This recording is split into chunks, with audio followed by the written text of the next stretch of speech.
ಮೇಲಿಂದ ರೈಡ್ಸ್ಗಳನ್ನ ಹಾಕೋಣ ಅನ್ಕೊಂಡಿನಿ. ನೋಡವ ಹೆಂಗೈತೆ ಮಾಡ್ತೀನಿ. ಹಿಂಗೆ ಅಲ್ಲೋಗಿ ಲೈನಪ್ನ ತಾಳ್ಬೆಟ್ಟದಲ್ಲಿ ಲೈನಪ್ ಮಾಡೋಣ ಅನ್ಕೊಂಡಿದ್ದೀವಿ. ನೋಡವ ತಾಳ್ಬೆಟ್ಟಕ್ಕೆ ಎಷ್ಟು ಬೇಗ ರೀಚ್ ಆಯಿತು. ನಿಮಗೆ ಒಳ್ಳೆ ಈ ಗಾಡಿ ಏನಂದರೆ ಹೈಯೆಸ್ಟ್ ಸೇಲಿಂಗ್ ಆಗಿರೋ ಬೈಕ್ ಅಲ್ವಾ ಎಕ್ಸ್ಪಲ್ಸು. ಲೋಗೋ ಕೊಟ್ಟಿದ್ದಾರೆ, ಇಲ್ಲೊಂದು ಕಾಣ್ತಾ ಇರ್ಬೋದು, ಇಲ್ಲೊಂದು ಲೋಗೋ ಕೊಟ್ಟವ್ರೆ. 125 ಮಿಲಿಯನ್ನು ಬೈಕು ಸೇಲ್ ಆಗಿದೆ ಅಂದ್ಬಿಟ್ಟು ಏನೋ ಹೇಳಿದ್ರು ಅವರು. ಇದೊಂದು ಲೋಗೋ ನನಗಂತೂ ಸಾಕಾದ ಇಷ್ಟ ಆಯಿತು. 125 ಮಿಲಿಯನ್ ಅಂದ್ಬಿಟ್ಟು ಲಾಕ್ ಮಾಡೋಕ್ಕಾಗಲಿಲ್ಲ ಎಲ್ಲಿ ಬೈಕ್ ತರಕ್ಕೆ ಹೋಗುವಾಗ. ಯಾಕೆ ತಿರ್ಗಾ ಹೆಲ್ಮೆಟಲ್ಲಿರುತ್ತೆ, ಮೈಕೆಲ್ಲ ಹೆಲ್ಮೆಟಲ್ಲಿತ್ತು. ತಿರ್ಗಾ ಮೈಕನ್ನ ತೆಗೆದು ಕೈಲಿ ಹಿಡ್ಕೊಂಡೆಲ್ಲ ಮಾಡೋಕ್ಕಾಗಲ್ಲ. ವೈರ್ಲೆಸ್ ಮೈಕ್ ತೊಗೋಬೇಕು. ಸದ್ಯಕ್ಕೆ ಬಜೆಟ್ ಇಲ್ಲ, ಇರಾಬರ ಬಜೆಟ್ ಎಲ್ಲ ಇದಕ್ಕೆ ಆಗೈತೆ. ಗಾಡಿ ತಗೊಂಡಿರೋದು ಫುಲ್ ಕ್ಯಾಶ್ಗೆ, ಆದರೆ ಬೇರೆ ಕಡೆ ಲೋನ್ ಆಗೈತೆ. ಸಂಘದಲ್ಲಿ ಈ ಸಂಘದಲ್ಲಿ ತಗೊಂಡು ಅದರಲ್ಲಿ ಲೋನಿಗೆ ತಗೊಂಡು ಇಲ್ಲಿ ಫುಲ್ ಕ್ಯಾಶ್ ಕಟ್ಟಿರೋದು ಶೋರೂಮಲ್ಲಿ. ಸ್ವಲ್ಪ ಇದರಲ್ಲಿ ಬಡ್ಡಿ ಕಮ್ಮಿ ಬಿದ್ದಿರೋದೆ ಅಂದ್ಬಿಟ್ಟು. ಆನ್ ರೋಡ್ ಬಂದು 83 ಆಗೈತೆ. 1,83,640 ಚಿಲ್ಲರೆ ಆಗೈತೆ. ನೋಡೋದ ಎಕ್ಸ್ಪೀರಿಯೆನ್ಸ್ ಯಾವ ಥರ ಇರ್ತದೆ ಅಂತ. ನನ್ನ ಡ್ರೀಮ್ ಬೈಕು ಗುರು, ನನಗೆ ಈ ಗಾಡಿ ಬೇಕೇ ಬೇಕು. ಎಕ್ಸ್ಪ್ರೆಸ್ 210 ಇತ್ತು, ಹೌದು ನೀವು ಹೇಳ್ಬೋದು ಎಕ್ಸ್ಪ್ರೆಸ್ 210 ತಗೋಬೋದಾಯ್ತಲ್ಲ. ಎಕ್ಸ್ಪ್ರೆಸ್ 200 4 ಏನಕ್ಕೆ ತಗೊಂಡ್ರಿ, ಅಪ್ಗ್ರೇಡ್ ಐತಲ್ಲ, ಒಂದೇ ಸಲ ಮಾಡ್ಬೇಕಾನೆ ಅಂತ ಹೇಳ್ಬೋದು. ಆದರೆ ನನಗೆ ಫಸ್ಟ್ ಬ್ಯಾಚಲ್ಲಿ ಇಂಜಿನ್ನು ಟ್ಯಾಪ್ ಸೌಂಡ್ ಬರ್ತಿತ್ತು, ಎಲ್ಲರಿಗೂ ಗೊತ್ತೋದು, ಅದೊಂದು ರೀಸನ್ನು. ಆದರೂ ಈಗ ಎಲ್ಲ ಚೆನ್ನಾಗಿ ಬರ್ತೈತೆ. ಇನ್ನೊಂದೇನೆಂದರೆ ಸರ್ವಿಸ್ ಕಾಸ್ಟ್ಗೂ ಕೂಡ ಹೈ ಮಾಡಿಬಿಟ್ಟಿದ್ದಾರೆ ಈಗ. ಸಿಂಥೆಟಿಕ್ ಆಯಿಲು ಅದಕ್ಕೆ ನಾವು ಹಾಕಲೇಬೇಕು, ಯಾವುದೂ ಎಲ್ಲ ಆಯಿಲ್ ಹಾಕೋಕ್ಕಾಗಲ್ಲ. ಅದಕ್ಕೋಸ್ಕರ ಮೇಂಟೆನೆನ್ಸ್ ಸ್ವಲ್ಪ ಕಷ್ಟ. ಆಮೇಲೆ ಇನ್ನೊಂದು, ನಾವು ಗಾಡಿನ ಯೂಸಿಂಗ್ ಡೈಲಿ ಮಾಡ್ತಾಯಿರ್ತೀವಿ. ಆವಾಗವಾಗ ಎಲ್ಲರೂ ಹೋದಾಗ ಮೈಲೇಜ್ ಬೇಕು ಮಿನಿಮಮ್. ಇದನ್ನು ನಾವು ನೀಟಾಗಿ ಮೇಂಟೈನ್ ಮಾಡಿದ್ರೆ 60-70 ಕ್ರೂಸ್ ಮಾಡಿದ್ರೆ 40ಇಂದ 45 ಮಿನಿಮಮ್ 40 ಮೈಲೇಜ್ ಆದರೂ ತೆಗಿಬೋದು ಅದರಲ್ಲಿ ಸ್ವಲ್ಪ ಕಷ್ಟ. 35-40 ಬರುತ್ತೆ, ಬಟ್ ಗ್ಯಾರಂಟಿ ಇಲ್ಲ. ಅದರಿಂದ ಬೇಡ ಅನಿಸ್ತು ಆ ಗಾಡಿ ಅಷ್ಟು. ಸದ್ಯಕ್ಕೆ ನನ್ನ ಡ್ರೀಮ್ ಬೇಕು ಇದೇ ಗಾಡಿ, ಇದೇ ಕಲರು ಕೂಡ. ಪರ್ಟಿಕಲಿ ನನಗೆ ವೈಟು ಬ್ಲೂ ಕಾಂಬಿನೇಷನಲ್ಲಿ ಎಕ್ಸ್ಪ್ರೆಸ್ 200 4 ನನಗೆ ಬೇಕಾಗಿದ್ದು. ಇದು ನಾನು ಎಷ್ಟೋ ಸಲ 2 ವರ್ಷದಿಂದ ನಾನು ಈ ಬೈಕ್ ತಗೋಬೇಕು ಅಂದ್ಕೊಂಡು ಫೈನಲಿ ಈ ವರ್ಷನೂ ತಗೋತೀನಿ. ಗ್ಯಾರಂಟಿನೂ ಇರಲಿಲ್ಲ ನನಗೆ ಹೇಳ್ಬೇಕು ಅಂದರೆ. ಯಾವುದೋ ಸದ್ಯಕ್ಕೆ ನನಗೆ ಸಂಘದಲ್ಲಿ ಲೋನ್ ಆದ ತಕ್ಷಣ ಲೋನ್ ಆಯಿತು. ಸರಿ ಅಮೌಂಟ್ ಆಯ್ತಲ್ಲ, ಸರಿ ನಮ್ಮ ಮೇಲೆ ಸ್ವಲ್ಪ ಪ್ರೆಷರ್ ಇದ್ದರೆ, ನಮ್ಮ ಮೇಲೆ ಒಂದು ಲೋನ್ ಅಮೌಂಟ್ ಐತೆ, ನಾವು ತೀರಿಸ್ಬೇಕು ಅಂದಾಗ ನಮ್ಗೆ ಕೆಲಸ ಮಾಡೋಕ್ಕೆ ಇಂಟ್ರೆಸ್ಟ್ ಬರ್ತದೆ. ಇಲ್ಲಾಂದರೆ ಮಧ್ಯೆ ರಜೆ ಆಗ್ತಾ ಇರ್ತೀವಲ್ಲ, ಈ ಲೋನ್ ಇದ್ದರೆ ನಮ್ಮ ಕೆಲಸ ರಜೆ ಮಾಡ್ಬಾರ್ದು, ಕೆಲಸ ಮಾಡಬೇಕು ಅನಿಸುತ್ತೆ ಅಂದ್ಬಿಟ್ಟು ಆ ಕಾರಣಕ್ಕೆ ಸರಿ ಗಾಡಿ ಇವಾಗಲೇ ತಗೊಬಿಡೋದ. ಇನ್ನು ಮುಂದಕ್ಕೆ ಯಾವತ್ತು ತಗೋತೀವಿಲ್ಲೋ ಗೊತ್ತಿಲ್ಲ, ಯಾರು ಗೊತ್ತ. ಆಮೇಲೆ ಎಕ್ಸ್ಪ್ರೆಸ್ ಇನ್ನು ಈಗ 210 ಬಂತು, ಇನ್ನು 421 ಬರ್ತೈತೆ ಅಂತ ಲೀಕ್ಸ್ ಐತೆ. ಯಾವಾಗ ಬರುತ್ತೋ ಗೊತ್ತಿಲ್ಲ.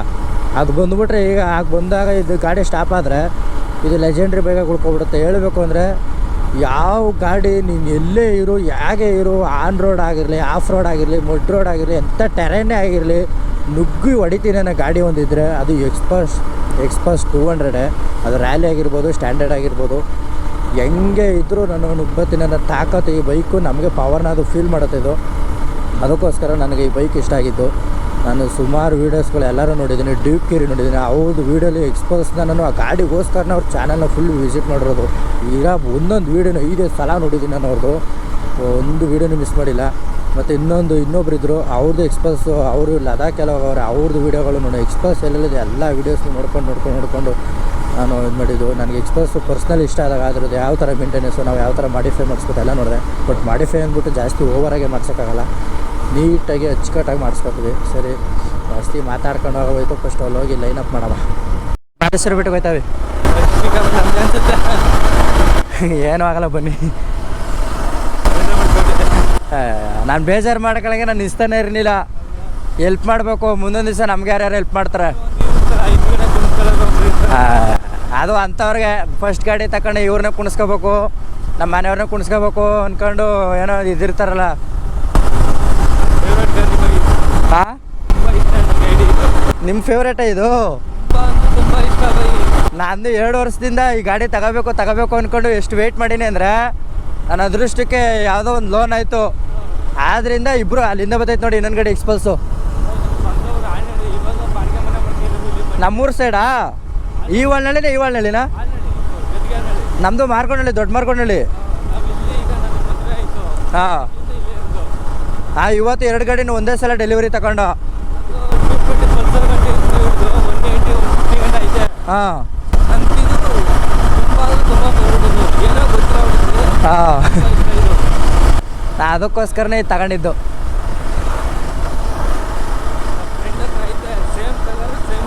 ಹಾಂ, ನನಗೆ ಈ ಕಲರೇ ಬೇಕು ಅಂದ್ಬಿಟ್ಟು ಇದೇ ಕಲರು ಇಲ್ಲಿ ವೆಯ್ಟ್ ಮಾಡಿ ತರಿಸಿದ್ದು ನಾವು. ಹಾಂ, ಸೇಮ್ ಕಲರು.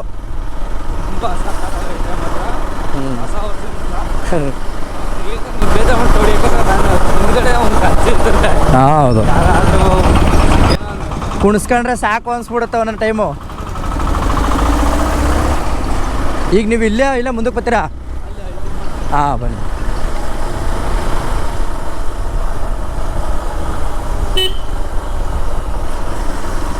ಇಲ್ಲೇ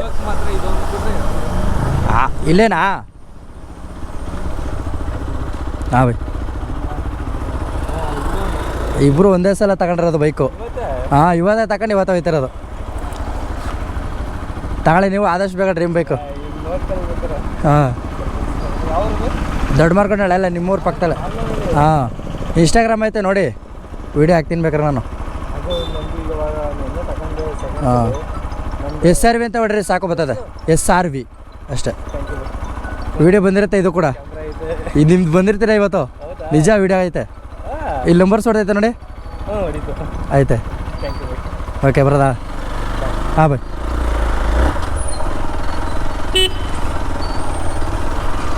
ಅವ್ರಿಗೂ ಕೂಡ ಈ ಬೈಕು ಡ್ರೀಮ್ ಬೈಕ್ ಅಂತ ಗುರು.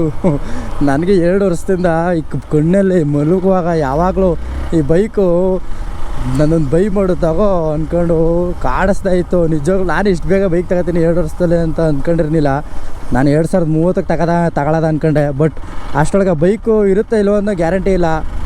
ಅದಕ್ಕೋಸ್ಕರ ಯಾವುದೋ ಅಮೌಂಟ್ ಆದ ತಕ್ಷಣ ತಗೊಬಿಟ್ಟೆ. ಪಾಪ ಅವರು ಹೇಳಿದ್ರು ನನ್ನ ಹತ್ರ 220 ಐತೆ, NS ಐತೆ, ಎಲ್ಲ ಗಾಡಿ ಐತೆ, ಬಟ್ ಈ ಎಕ್ಸ್ಪಲ್ಸ್ ಇಲ್ಲ, ಅದು ತಗೋಬೇಕು ಬಟ್ ತಗೊಳಕ್ಕಾಯ್ತಲ್ಲ ಅಂತ. ಅವರು ನಮ್ಮೂರು ಸೈಡ್ ಅವರಂತೆ, ಆಲ್ನಳ್ಳಿ ಕೆತ್ತನಹಳ್ಳಿ ಹತ್ರ. ಬ್ರೋ, ಈ ವಿಡಿಯೋ ಏನಾದ್ರು ನೋಡ್ತಾ ಇದ್ರೆ ಫಾಲೋ ಮಾಡ್ಕೊಬಿಡಿ. ಅವ್ರಿಗೆ ಹೇಳಿದೆ, ಬಟ್ ಅವ್ರು ಈಗ ರೀಸೆಂಟಾಗಿ ಫೋನ್ ತಗೊಂಡ್ರಂತೆ ಸೆಕೆಂಡ್ಸು, ಅದರಿಂದ ಏನು ಇನ್ಸ್ಟಾಲ್ ಮಾಡಿಲ್ಲ ಅಂದರು. ಇನ್ನೊಂದು ನಮ್ಮ ಹುಡುಗನ ಬೈಕ್ ಬತ್ತೈತಲ್ಲ, ಇಬ್ಬರದು ಒಂದೇ ಗಾಡಿ ತಗೊಂಡಿವಲ್ಲ, ಅವ್ರು ಫುಲ್ ಖುಷಿ ಆಗ್ಬಿಟ್ಟವ್ರೆ. ಅವ್ರೇನಂದರೆ ಹೊಸ ಗಾಡಿ ಕುಣಿಸ್ಕೋತಾರೋ ಇಲ್ವೋ ಅಂದ್ಕೊಂಡು ಡೌಟಲ್ಲಿ ನೋಡಿದ್ರು. ನಾನು ಅಂದ್ಕೊಂಡೆ ಅವರು ಕೈ ಹೊಡಿತಾರೆ ಕುಣಿಸ್ಕೊಂಡು ಹೋಗೋದ ಅಂದ್ಕೊಂಡು. ಅವ್ರು ಹಂಗೂ ಡೌಟಲ್ಲಿ ಕೈ ಹೊಡೆದ್ರು. ನಾನು ನಿಲ್ಸಿದ ತಕ್ಷಣ ಅವರಲ್ಲೇ ಒಂದು ಸಣ್ಣ ಶಾಕ್ ಆಗ್ಬಿಟ್ರು. ಹಂಗೆ ಏನು ನಿಲ್ಲಿಸ್ಬಿಟ್ರಲ್ಲ ಬೈಕ್ನ ಅಂತ. ಅವರು ಹತ್ತುವಾಗ ಕೂಡ ಹೇಳ್ಕೊಂಡು ಹತ್ತಿದ್ರು, ಬ್ರೋ ಬೇಜಾರು ಮಾಡ್ಕೊಬೇಡಿ, ಹೊಸ ಗಾಡಿ ನೀವು ಯಾರ್ಯಾರು ಕುಣಿಸ್ಕೋಬೇಕು ಫಸ್ಟ್ ಟೈಮ್ ಅನ್ಕೋತೀರಾ, ನಾನು ಕೂತ್ಕೋತಾ ಇದ್ದೀನಿ ಅಂತ. ಬ್ರೋ ಆ ಥರ ಇಲ್ಲ, ಏನಿಲ್ಲ, ಅದಕ್ಕೇನು ತಲೆಗೆಡ್ಸ್ಕೊಬೇಡಿ. ವೀಡಿಯೋ ನೋಡ್ತಾ ಇದ್ದಾರೆ ನೀವು. ನಾನು ಹಂಗಂಗಿದ್ರೆ ಅವರು ಇವ್ರು ಕುಣಿಸ್ಕೋಬೇಕು ಆ ಥರ ಇಲ್ಲ. ಒಂದು ಹ್ಯೂಮ್ಯಾನಿಟಿ ಇರಬೇಕು. ನಾವು ಒಬ್ರಿಗೆ ಹೆಲ್ಪ್ ಮಾಡಿದ್ರೆ ಅವರು ನಮ್ಗೆ ಹೆಲ್ಪ್ ಮಾಡಬೇಕು. ಯಾಕಂದರೆ ನಾನು ಸುಮಾರು ಸಲ ನನ್ನ ಹತ್ರ ಬೈಕ್ HF100 ಇರಲಿಲ್ವಲ್ಲ ನೋಡಿ. ಅವಾಗ ನಾನು 1 ವರ್ಷ ಫುಲ್ ಆಫೀಸಲ್ಲಿ ವರ್ಕ್ ಮಾಡಿದೆ ಇಂಟೀರಿಯರಲ್ಲಿ. ಅಲ್ಲೇನಾಗಿತ್ತು ಅಂದರೆ ನನಗೆ ಬೈಕೇ ಇರಲಿಲ್ಲ. ಒಂದು ಸಲ ಕೆಲಸದಿಂದ ಲೇಟಾಗಿ ಬಂದಾಗ 10 ಗಂಟೆ 11 ಗಂಟೆ ರಾತ್ರಿ ನಾನು ಮನೆಗೆ ಬಂದಾಗ ನಡ್ಕೊಂಡೆಲ್ಲ ಬಂದಿದ್ದೆ ನಮ್ಮ ಗೇಟಿಂದ. ಅಷ್ಟು ಹಿಂಸೆ ಪಟ್ಕೊಂಡಿದ್ದೀನಿ. ಅಷ್ಟು ಹಿಂಸೆ ಆಗ್ಬಿಟ್ಟಿತ್ತು ನನಗೆ. ಏನು ಗುರು, ಒಂದು ಗಾಡಿ ಇಲ್ಲ, ಯಾವಾಗ ತಗೊಳ್ಳೋದು ನಾನು ಗಾಡಿನ? ನಂಗೆ ಸದ್ಯಕ್ಕೆ ಓಡಾಡೋಕ್ಕೆ ಸಾಕಲ್ಲ ಗಾಡಿ ಅನಿಸ್ತಿತ್ತು. ಆಗ ನಾನು ಅದನ್ನ ನೋಡ್ಕೊಂಡಿದ್ನಲ್ಲ, ಯಾರೇ ಎಲ್ಲೇ ನಿಂತಿದ್ರು ನಿಜ ಅವ್ರು ಕರ್ಕೊಂಡು ಹೋಗ್ಬೇಕು ಗುರು. ಸುಮ್ಗೆ ಹಂಗೆ ಬಿಟ್ಬಿಟ್ಟು ಹೋಗ್ಬಾರ್ದು. ಅವ್ರ ಕೈ ತಡೆದ್ರ ಅಟ್ಲೀಸ್ಟ್ ನಮ್ಮ ಕೈಲಿ ಎಷ್ಟಾಗೋದ ಸಹಾಯ ಮಾಡಬೇಕು, ಹಂಗೆ ಬಿಡ್ಬಾರ್ದು. ಅದಕ್ಕೋಸ್ಕರ ನಾನು ನೋಡಪ್ಪ, ಇಲ್ಲೊಂದು NS 200 ಇದು. ಇದೇನು ಎಕ್ಸ್ಪ್ರೆಸ್ 200 ಅಡಿ ಮುಂದಕ್ಕೆ. ಇದು NS 160. ಇನ್ನೊಂದು MT ಅಲ್ಲ ಐತೆ ನನಗೆ. ಅವರು ಮೊಕ್ಕದಲ್ಲಿ ಏನೋ ಒಂದು ಇದು ಅವ್ರು ಅಂತಿದ್ರು. ಎಕ್ಸ್ಪ್ರೆಸ್ 200 ಕೂಡ ನಾನು ಎಲ್ಲೂ ಕೂತ್ಕೊಂಡು ಇಲ್ಲ, ಇದೇ ಫಸ್ಟ್. ಅದು ಹೊಸ ಬೇಕಲ್ಲಿ ನಾನು ಕೂತ್ಕೊತೀನಿ ಅಂತ ಅಂದ್ಕೊಂಡಿರಲಿಲ್ಲ ಬ್ರೋ ಅಂತ. ನನಗೆ ಗುರು ಫಸ್ಟ್ ಟೈಮ್ ಬೈಕ್ ತಗೊಂಡೆ. ನಿಜ ನನಗೆ ಒಂದು ಹ್ಯಾಪಿ ಫೀಲ್ ಏನಂದರೆ, ಅವ್ರಿಗೂ ಡ್ರೀಮ್ ಬೇಕು, ನನಗೂ ಡ್ರೀಮ್ ಬೇಕು. ಬಟ್ ಅವರು ಒಂದು ಖುಷಿ ಯಾವ ಥರ ವ್ಯಕ್ತಪಡಿಸ್ತಾರೆ ಗುರು. ನಿಜ ನಾನು ಇವತ್ತು ಬೈಕ್ ತಗೊಂಡು ಮಹೇಶ್ವರ ಬೆಟ್ಟಕ್ಕೆ ಹೋಗ್ತಾ ಇದ್ದಾನೆ. ಹೋಗುವಾಗ ಒಂದು ನಿಮಿತ್ತ ಯಾರು ಮಧ್ಯದಲ್ಲಿ ಸಿಗ್ತಾ ಇರ್ತಾರೆ, ಒಂದು ಏನೇನೋ ನಡೀತಾ ಇರ್ತದೆ. ಇವರು ಬಂದು ಈ ಥರ ಅಂದ್ರಲ್ಲ ಬ್ರೋ, ನಂದು ಡ್ರೀಮ್ ಬೈಕು. ಅಷ್ಟೊತ್ತು ಮಾತಾಡಿಸ್ತಾರೆ ಅವರು, ಸೆಕೆಂಡ್ ಕೊಟ್ಕೊಂಡು ಬ್ರೋ ನಾನು ತಗೋಬೇಕು ಬ್ರೋ ಅಂತ. ಅವ್ರು ಇನ್ಸ್ಟಾಗ್ರಾಮ್ ಓಪನ್ ಮಾಡಿದ ತಕ್ಷಣ ಹೇಳಿದ್ದೀನಿ SRV ಅಂತ ಸರ್ಚ್ ಮಾಡಿ ಬ್ರೋ, ನಾನು ಬರ್ತದೆ ಅಂತ. ಇಲ್ಲ ಅಂದ್ರೂ ವೀಡಿಯೋ ಏನಾದರೂ ಸ್ವಲ್ಪ ವೈರಲ್ ಆದರೆ ಅವ್ರ ತನಕ ತಲುಪುತ್ತೆ. ಒಟ್ಟಿನಲ್ಲಿ ಗೊತ್ತಾಗ್ಲಿಲ್ಲ ಅಂದ್ರೂ ಅವ್ರಿಗೆ ಅಷ್ಟು ಐಡಿ ಗೊತ್ತಾಗ್ಲಿಲ್ಲ ಅಂದರೆ. ಎಕ್ಸ್ಪಲ್ಸ್ನ ಇಷ್ಟಪಡದೆ ಇರೋರು ಯಾರಿದ್ದಾರೆ ಗುರು? ಎಲ್ಲ ಇಷ್ಟಪಡ್ತಾರೆ. ಯಾರೋ ನನ್ನ ಕೆಲವರು ಮಕ್ಕಳು ಇಷ್ಟಪಡ್ದೇ ಇರೋರು ಇರ್ತಾರೆ. ಬಟ್ ನನಗೆ ಅನ್ಸಿರೋ ಪ್ರಕಾರ ಎಲ್ಲರೂ ಎಕ್ಸ್ಪಲ್ಸ್ ನೋಡ್ತಾರೆ. ನಾವು ಇಬ್ಬರು ಒಂದೇ ಸಲ ಗಾಡಿ ಅಟ್ ಎ ಟೈಮ್ ಊರೊಳಗೆ ಇಳಿಸಿದಾಗ ಎಲ್ಲರೂ ತಿರುಗಿ ನೋಡೋರು. ಆದರೆ ಕ್ಯಾಮ್ರಾ ಆಗಲೇ ರೆಕಾರ್ಡಿಂಗ್ ಮಾಡಿದ್ದು ಅಲ್ಲಿ ನಾವು. ರೆಕಾರ್ಡಿಂಗ್ ಅಂದರೆ ಇದರಲ್ಲಿ ರೆಕಾರ್ಡ್ ಮಾಡಿಬಿಟ್ಟಿದ್ದು, ಎಲ್ಲ ರೆಕಾರ್ಡ್ ಮಾಡಿಬಿಟ್ಟಿದ್ವಾ. ಅದರಿಂದ ಶೂಟ್ ಮಾಡುವಾಗ ಎಲ್ಲ ಫುಲ್ ಚಾರ್ಜು, ಎಲ್ಲ ಶೂಟಿಂಗೆಲ್ಲ ಇತ್ತಲ್ಲ ಎಲ್ಲ. ಅವಾಗ ಅಲ್ಲೂ ಅದು ಅಲ್ಲದೆ 40 ಬೈಕು ಶೋರೂಮಲ್ಲಿ ಅವತ್ತು ಡೆಲಿವರಿ ಕೊಟ್ಟಿದ್ದು. ಆವಾಗ ನಾವಿಬ್ಬರು ಮಾತ್ರ ಸಪ್ರೇಟಾಗಿ ಬೈಕ್ನ ಡೆಲಿವರಿ ತಗೊಂಡು, ಯಾಕಂದರೆ ಎಕ್ಸ್ಪಲ್ಸ್ ಒಂದೇ ಅಲ್ವಾ, ನಾವಿಬ್ಬರು ಸಪ್ರೇಟಾಗಿ ನಿಲ್ಲಿಸ್ಬಿಟ್ಟು ನಾವು ಡೆಲಿವರಿ ತಗೊಂಡು. ನನಗಂತೂ ಸಖತ್ ಖುಷಿ ಆಯಿತು. ಅದು ಅಲ್ಲದೆ ಇವು ಅಣ್ಣ ಹಿಂಗಂದ್ರಲ್ಲ, ನಂಗೆ ಇನ್ನೂ ಮುನ್ಸಿಗೆ ಸಖತ್ತು ಇದಾಗ್ಬಿಟ್ಟಿದೆ ನನಗೆ. ಈ ಥರ ನಾನು ನನ್ನ ಲೈಫಲ್ಲೇ ಎಕ್ಸ್ಪಲ್ಸ್ ಅಂತ ಮುಟ್ಟಿದ್ದಿದೆ ಫಸ್ಟು. ಹೌದು, ಎಕ್ಸ್ಪಲ್ಸ್ 2 ನೋಡಿಸಿದ್ದೀನಿ. ಎಕ್ಸ್ಪಲ್ಸ್ 4 ನಾನು ಓಡಿಸ್ತಾರೆ ಇದೆ ಫಸ್ಟು. ಟೆಸ್ಟ್ ರೈಡ್ ಕೂಡ ಮಾಡಿಲ್ಲ ಈ ಗಾಡಿನ ನಾನು. ರ್ಯಾಲಿ ಓಡಿಸಿದ್ದೀನಿ, ಬಟ್ ಈ ಗಾಡಿನ ನಾನು ಓಡಿಸೇ ಇಲ್ಲ. ಇದು ಟೆಸ್ಟ್ ರೈಡ್ಗೆ ಇಲ್ಲ, ಇದು ಟೆಸ್ಟ್ ರೈಡ್ ಬಿಟ್ಟಿಲ್ಲ. ಯಾವ ಶೋರೂಮಲ್ಲೂ ಟೆಸ್ಟ್ ರೈಡ್ ಇಲ್ಲ ಮೈಸೂರಲ್ಲಿ. ನಾನು ಎಲ್ಲ ಕಡೆ ಕೇಳ್ಕೊಂಡು ಬಂದೆ, ಟೆಸ್ಟ್ ರೈಡ್ಗೆ ಎಲ್ಲೂ ಬಿಟ್ಟಿಲ್ಲ ಇದು. ಹಂಗೆ ಕೇಳಿ ಸಾಕಾಗಿ ಆಗ ರ್ಯಾಲಿ ಕೊಡ್ತೀನಿ ಬ್ರೋ ಅಂದ್ಬಿಟ್ಟು ರ್ಯಾಲಿ ಕೊಟ್ಟರು. ರ್ಯಾಲಿ ಟೆಸ್ಟ್ ರೈಡ್ ಮಾಡಿದೆ, ಬಟ್ ಅದು ಹೆವಿ ಐಟಿ ಐತಿ ಇದಕ್ಕಿಂತ. ಇದು ನಮ್ಗೆ ಇದೇ ಐಟ್ ಅನಿಸ್ತೈತೆ. ಇನ್ನು ಅದು ಇನ್ನೂ ಇದಕ್ಕಿಂತ ಐಟು, ಅದನ್ನು ಓಡಿಸ್ದೆ. ಬಟ್ ಆ ಗಾಡಿ ಮಾತ್ರ ಅಲ್ಟಿಮೇಟ್ ಆಗೈತೆ ನನಗಂತೂ. ಯಾಕಂದರೆ ಗಾಡಿ ಪಿನ್ ಟು ಪಿಂಟ್ ಎಲ್ಲ ನೋಡ್ಕೊಂಡಿದ್ದೀನಿ, ಯಾವ ಥರ ಎಲ್ಲಿ ಹೆಂಗೆ ಏನು ಮಾಡಬೇಕು ಅಂತ ಎಲ್ಲ ನೋಡ್ಕೊಬಿಟ್ಟಿದ್ದೀನಿ. ಬಟ್ ಈ ಗಾಡಿನ ನಾನು ಫಸ್ಟ್ ಓಡಿಸಿದ್ದು. ಇದ್ರ ಜೊತೆಗೆ ಇನ್ನೊಬ್ಬರು ಇದ್ರ ಡ್ರೀಮ್ ಬೈಕು ಅಂದ್ಕೊಂಡು ಅವರು ಕೂಡ ಹಿಂದೆ ಕೂತ್ಕೊಂಡು ಬರೋ ನಾನು ತಗೋತೀನಿ ಬ್ರೋ ಅಂತ ಅಂದ್ರಲ್ಲ, ಒಂಥರ ಫೀಲು ಅದು ಇದ್ರೆ ಹೇಳ್ಕೊಳಕ್ಕಾಗಲ್ಲ. ಸಖತ್ ಫೀಲು ಅದು. ಹೊಸ ಗಾಡಿ ತಗೊಂಡಾಗ ಇನ್ನೊಬ್ಬರು ಹೇಳ್ತಾರಲ್ಲ ಆಗಲೇ ಗೊತ್ತಾಗೋದು. ಅವ್ನು ನಮ್ಮ ಹುಡುಗ ಇನ್ನೂ ಗೊತ್ತಲ್ಲ, ಅವನಿಗೂ ಅಷ್ಟೇ. ಅವನಿಗೂ ಒಂಥರ ಡ್ರೀಮ್ ಬೈಕ್ ಅವನಿಗೆ ಇದು. ಅವನಿಗೂ ಕೂಡ ಅವ್ನು ಎಕ್ಸ್ಪಲ್ಸ್ ವೀಡಿಯೋಸ್ಗಳ ನನಗೆ ಎಷ್ಟು ಶೇರ್ ಮಾಡೋನಂದರೆ ಸ್ಕ್ರೋಲ್ ಮಾಡ್ತಾಯಿದ್ರೆ ಹೋಯ್ತಾನೆ ಇರ್ತದೆ. ಇಲ್ಲಿ ಪಬ್ಲಿಕ್ ರಿಯಾಕ್ಷನ್ ಅಂತೂ ಸಾಕಾಗೈತೆ ಗುರು. 2 ಎಕ್ಸ್ಪಲ್ಸ್ ಜೊತೆ ಹೋಯ್ತಾಯಿದ್ರೆ ಎಷ್ಟು ಎಲ್ಲ ನೋಡ್ತಾ ಇರ್ತಾರೆ ಹಂಗೆ. 100 ಕಿಲೋಮೀಟರ್ ರೀಚ್ ಆಗೈತೆ ಬೈಕ್ ಆಗಲೇ. ಹೊಡೆಯಲ್ಲಿ ಕಾಣ್ತಾಯಿತ್ತು 100 ಕಿಲೋಮೀಟರ್ ರೀಚ್. 101 ಗಾಡಿ ತಗೊಂಡು ಫಸ್ಟ್ ದಿವಸನೇ 100 ಕಿಲೋಮೀಟ್ರು ರೀಚ್ ಆಗ್ಬಿಟ್ಟೈತೆ. ಅಲ್ಲೇ ಒಂದು ಸ್ಟಾಪ್ ಹಾಕಿದ್ದೀವಿ 70 ಕಿಲೋಮೀಟ್ರಿಗೆ. 70 ಕಿಲೋಮೀಟ್ರ್ ಮೇಲೆ ಹೋಗಬೇಡಿ, ಒಂದು 20 ನಿಮಿಷ ಸ್ಟಾಪ್ ಕೊಡಿ ಅಂತ ಹೇಳಿದರು. 70ಗೆ ಸ್ಟಾಪ್ ಕೊಟ್ಟು ಆಮೇಲೆ ಮುಂದೆ ಬರ್ತಾ ಇದ್ದಾಗ 100 ಕಿಲೋಮೀಟರ್ ರೀಚ್ ಆಯಿತು. ನೋಡೋ ಇನ್ನು ತಾಳ್ಮೆಟ್ಟಿಗೆ ಹೋಗೋಷ್ಟೊಳಗೆ ಎಷ್ಟಾಗುತ್ತೋ ಗೊತ್ತಿಲ್ಲ. ಏನು ಹುಡುಗರು ಇವತ್ತು ಹೊಸ ವರ್ಷಕ್ಕೆ ಇವತ್ತು ಸ್ಕೂಲ್ ಓಪನ್ ಐತೆ, ಎಲ್ಲ ಮುಗಿಸ್ಕೊಂಡು ಹೋಯ್ತವ್ರೆ.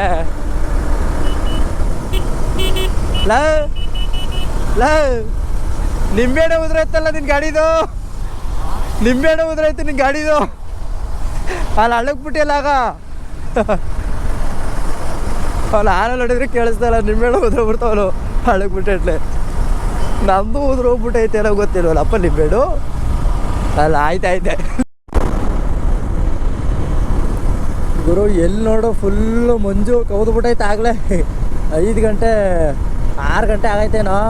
ಎಲ್ಲ ಸುತ್ತ ಬೆಟ್ಟ ಎಲ್ಲ ಬೆಟ್ಟಗಳ ಫುಲ್ಲು ಮಂಜು ಕೌದ್ಬಿಟ್ಟೈತೆ ಆಗಲೇ. ಹಾಂ ಏನೋ ನಾನು ಅದ್ನ ಹೇಳಿದ್ದು ನೋಡಿ. ಇನ್ನೂ ಕೊಯ್ಲು ಮಾಡಿಲ್ಲ ಇಲ್ಲಿ ಭತ್ತನ.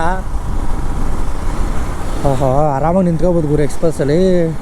ಇನ್ನೂ ಕೊಯ್ಲು ಮಾಡಿಲ್ಲ. ಎಷ್ಟು ಚೆನ್ನಾಗಿ ಕಾಣ್ತೈತೆ ನೋಡಿ. ಹಂಗೆ ಫುಲ್ಲು ಯೆಲ್ಲೋ ಕಲರು ಗ್ರೀನ್ ಇದ್ದರೆ ಇನ್ನೂ ಸೂಪರಾಗಿ ಕಾಣುತ್ತೆ ಇದು.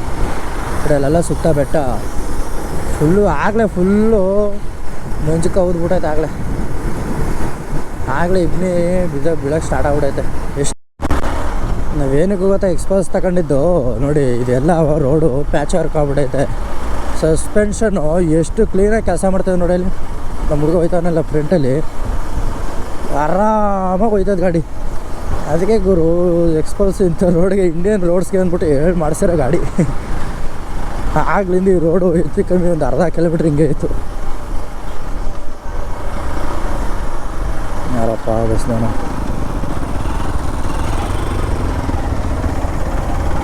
ಹಂಸಲಿ ಎದ್ಬಿಟ್ಟು ಹೋಯ್ತಾ ಇರೋದವನು ಸುಮ್ಮನೆ.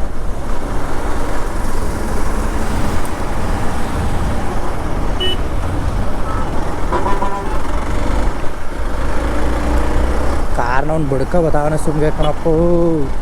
ಏನು ತಾಳ್ಬೆಟ್ಟದಲ್ಲಿ ನಾವೆಲ್ಲ ರೀಚ್ ಆದಮೇಲೆ ವೀಡಿಯೋ ಎಲ್ಲ ತಗೊಂಡು ಫೋಟೋಸ್ ಎಲ್ಲ ತಗೋತೀವಿ. ಅಲ್ಲಿಂದ ಒಂದು ಹೋಟ್ಲಿಗೆ ಹೋಗ್ತೀವಿ ಟೀ ಕುಡಿಯೋಕ್ಕೆ. ಟೀ ಕುಡ್ಕೊಂಡು ಬರುವಾಗ ನನ್ನ ಫೋನಲ್ಲೇ ಮಿಸ್ ಆಗೋಯ್ತದೆ.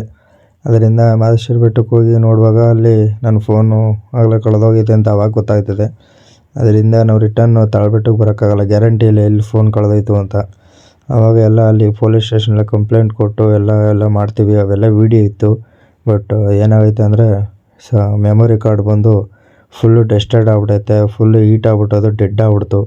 ಅದರಿಂದ ಆಲ್ರೆಡಿ ಮೊದಲೇ ನಾನು ಈ ಕ್ಲಿಪ್ಸ್ ಎಲ್ಲನೂ ನನ್ನ ಫ್ರೆಂಡ್ ಮೊಬೈಲ್ಗೆ ಕಾಪಿ ಮಾಡ್ಕೊಂಡಿದ್ದೆ. ಅದರಿಂದ ಈ ಕ್ಲಿಪ್ಸ್ ಎಲ್ಲ ಸಿಕ್ತು, ಇಲ್ಲಾಂದರೆ ಇದು ಸಿಗ್ತಿರಲಿಲ್ಲ. ಇಲ್ಲೇ ನಾವು ಟೀ ಕುಡಿತಾ ಇರುವಾಗ ಈ ಹೋಟ್ಲಲ್ಲೇ ನಮ್ಮದು ಫೋನು ಕಳೆದೋಗಿರುತ್ತೆ. ಅತ್ತಿಂದ ರಿಟರ್ನು ಪೂಜೆ ಎಲ್ಲ ಮುಗಿಸ್ಕೊಂಡು ಕಂಪ್ಲೇಂಟ್ ಕೊಟ್ಬಿಟ್ಟು ಬರುವಾಗ ಇದೇ ಅಂಗಡಿಯವರು ಎತ್ತು ಮಾಡಿರ್ತಾರೆ ಫೋನ್ನ. ಅವರು ಒಂದು ಟ್ಯಾಂಕ್ಸ್ ಅಂತ ಹೇಳ್ಬಿಟ್ಟು ಫೋನ್ ಎತ್ತು ಮಾಡಿರ್ತಾರೆ. ಇನ್ನೊಂದು ಸಲ ಬರ್ತೀವಿ ಅಂದ್ಬಿಟ್ಟು ಫೋನನ್ನು ತೊಗೊಂಡು ಮನೆಗೆ ಹೋಗಿ ಎಲ್ಲನೂ ಮೆಮೊರಿ ಕಾರ್ಡ್ ಹಾಕಿ ನೋಡಿದಾಗ ಗೊತ್ತಾಗಿದ್ದು ನನ್ನ ಚಿಪ್ಪು ಮೆಮೊರಿಗೆ ಎಲ್ಲ ಲಾಸ್ ಆಗೈತೆ. ಕಂಪ್ಲೇಂಟ್ ಕೊಟ್ಟಕ್ಕೆ ಹೋದಾಗ ವೀಡಿಯೋ ಪ್ರತಿಯೊಂದು ಇತ್ತು. ಮತ್ತು ಪೊಲೀಸ್ವರೆಗೂ ಟ್ಯಾಂಕ್ಸ್ ಅಂತ ಹೇಳೋಕ್ಕೆ ಇಷ್ಟಪಡ್ತೀನಿ. ಯಾಕಂದರೆ ಅವರು ಕೂಡ ತುಂಬ ಒಳ್ಳೆ ರೆಸ್ಪಾನ್ಸ್ ಕೊಡ್ತಾರೆ ಪೊಲೀಸವರು. ಬಂದ ತಕ್ಷಣ ಕಂಪ್ಲೇಂಟ್ ಎಲ್ಲ ತೊಗೊಂಡು ನಾವು ಹುಡುಕಿ ಕೊಡ್ತೀವಿ ಅಂತ ಅವ್ರಿಗೆ ಫೋನ್ ಸಿಕ್ಕಿದ್ಮೇಲೆ ಕಾಲ್ ಮಾಡಿ ಹೇಳಿದ್ವಿ ನಾವು. 100 ಹತ್ರ ಬಂದು ಸರ್ ಫೋನ್ ಸಿಕ್ತು ಅಂದ್ಬಿಟ್ಟು ಆ ಥರ ಹೇಳಿದಾಗ ಸರಿ ಆರಾಮಾಗಿ ಹೋಗ್ರಪ್ಪ ಆಯ್ತು, ಇನ್ನೊಂದು ಥರ ಮಾಡ್ಕೊಳಕ್ಕೆ ಹೋಗ್ಬೇಡಿ ಅಂದರು. ಆಮೇಲೆ ಸ್ವಲ್ಪ ವೀಡಿಯೋ ಬಂದು ಎಡಿಟಿಂಗ್ ಮಾಡೋಕ್ಕೆ ಲೇಟ್ ಆಗಿದೆ. ಇನ್ನೊಂದು ಸಲ ನಾನು ಬೇಗ ಅಪ್ಡೇಟ್ ಕೊಡ್ತಾ ಇರ್ತೀನಿ. ವೀಡಿಯೋಸ್ಗಳನ್ನ ಎಷ್ಟು ಬೇಕಾಗುತ್ತೋ ಅಷ್ಟು ಬೇಗ. ಸಬ್ಸ್ಕ್ರೈಬ್ ಮಾಡ್ಕೊಳ್ರಿ, ಫೇಸ್ಬುಕ್ಕಲ್ಲಿ ಫಾಲೋ ಮಾಡ್ಕೊಳ್ರಿ, ಇನ್ಸ್ಟಾಗ್ರಾಮಲ್ಲಿ ಫಾಲೋ ಮಾಡ್ಕೊಳ್ರಿ, ಯೂಟ್ಯೂಬಲ್ಲಿ ಸಬ್ಸ್ಕ್ರೈಬ್ ಮಾಡ್ಕೊಳ್ರಿ. ಆದಷ್ಟು ಬೇಗ ವೀಡಿಯೋಗಳು ಬರ್ತಾ ಇರ್ತದೆ. ಯಾಕೆಂದರೆ ಈ ವಿಡಿಯೋ ನಾನು ಬೇಸಿಕ್ ಎಡಿಟಿಂಗ್ ಮಾಡಿರ್ತೀನಿ, ಜಾಸ್ತಿ ಎಡಿಟಿಂಗ್ ಮಾಡೋಕ್ಕಾಗಲ್ಲ. ಯಾಕೆಂದರೆ ವೀಡಿಯೋ ತುಂಬ ಲೆಂತ್ ಇದೆ. ಮಾದೇಶ್ವರ ಬೆಟ್ಟದಲ್ಲೆಲ್ಲ ಹೋಗಿ ವೀಡಿಯೋ ಎಲ್ಲ ಮಾಡೋಷ್ಟೆಲ್ಲ ಎಷ್ಟು ಕಡೆ ಫುಲ್ಲು ಇದಾಗ್ಬಿಟ್ಟಿರುತ್ತಲ್ಲ, ಅದರಿಂದ ಯಾವುದೂ ವೀಡಿಯೋ ಇಲ್ಲ. ಇಲ್ಲಿಂದ ಹೋಗೋದು ಮಾತ್ರ ವೀಡಿಯೋ ಇರುತ್ತೆ. ನೆಕ್ಸ್ಟ್ ಯಾವಾಗಾದ್ರೂ ಹೋದಾಗ ಎಲ್ಲ ಕಂಪ್ಲೀಟ್ ವೀಡಿಯೋ ಹಾಕ್ತೀನಿ ಅಂತ ಹೇಳ್ತಾ ಇವತ್ತಿನ ವಿಡಿಯೋ ಫುಲ್ ಎಂಡ್ ಮಾಡ್ತಿದ್ದೇನೆ. ವಿಡಿಯೋ ಇಷ್ಟ ಆಗಿದ್ರೆ ಲೈಕ್ ಮಾಡಿ, ಕಮೆಂಟ್ ಮಾಡಿ, ಸಬ್ಸ್ಕ್ರೈಬ್ ಮಾಡಿ, ಹಂಗೆ ಗಂಟೆ ನೋಡಿರಪ್ಪ.